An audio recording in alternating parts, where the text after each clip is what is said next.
জামাতে ইসলামী ও জাতীয় নাগরিক পার্টির সাথে বৈঠক করেছে ঢাকা সফররত যুক্তরাষ্ট্রের দুই উপসহকারী পররাষ্ট্রমন্ত্রী।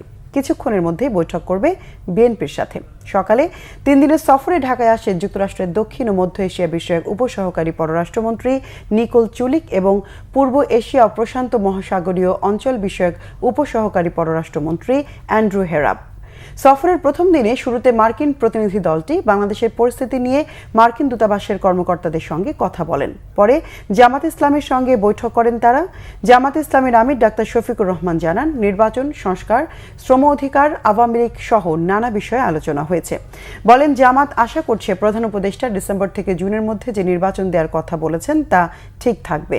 জানান, জামাত আগামী রমজানের আগেই নির্বাচন চায়। পরে মার্কিন প্রতিনিধি দলের সাথে বৈঠকে বসে জাতীয় নাগরিক পার্টি।